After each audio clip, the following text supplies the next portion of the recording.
political chaos in the United Kingdom as British Parliament tries to block Prime Minister Boris Johnson's Brexit plans.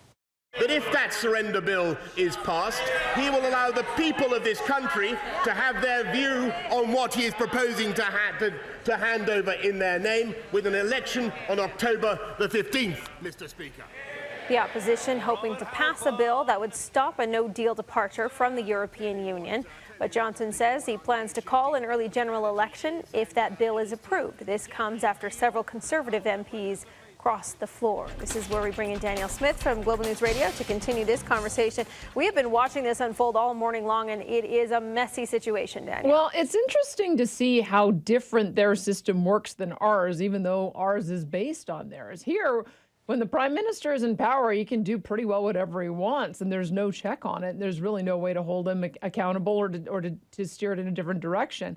Now, they are in a minority situation, so that does change things a bit, but boy, to have a backbench revolt of 21 MPs, you rarely would ever see that in Canadian politics, and that seems to be what has been influential. The other interesting part about it is I don't know whether or not his threat to call an early election can be realized, because they have a fixed election date rule where if you want to call early, you have to get 2/3 of the MPs to go along with you on that. I've never seen that in a Canadian legislature, but wouldn't that be a really interesting addition?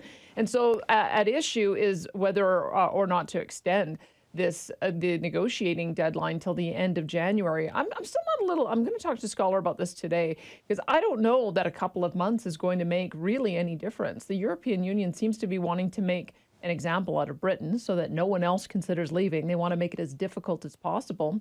And it seems like the deal that they negotiated, which is why I kept getting refused over and over again, would be essentially, yeah, you can go, but you got to follow all our rules anyway, which isn't what the British people want. So it is a mess. But in the end, when you just saw the EU elections with the Brexit party doing so well, the will of the people is still to just go full steam ahead. So I think Boris is on the right. Boris Johnson is on the side of the people on this one, but it doesn't look like he's going to have much luck in convincing the legislature to go that way. So whether it's an election now or an election in January or an election later next year, I think we're going to be having to keep an eye on this one to see how it all ends up playing out.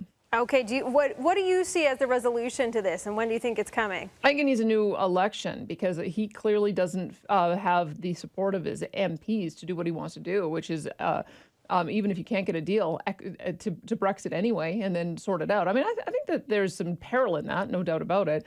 But I think that there's the potential to negotiate a number of bilateral agreements with the United States, with Canada, with other Commonwealth countries. It may not be as devastating as people seem to think it will be. Although now you're beginning to see, with the general election coming up, he might not be able to win that, because you have Scotland that wants to stay part of the EU.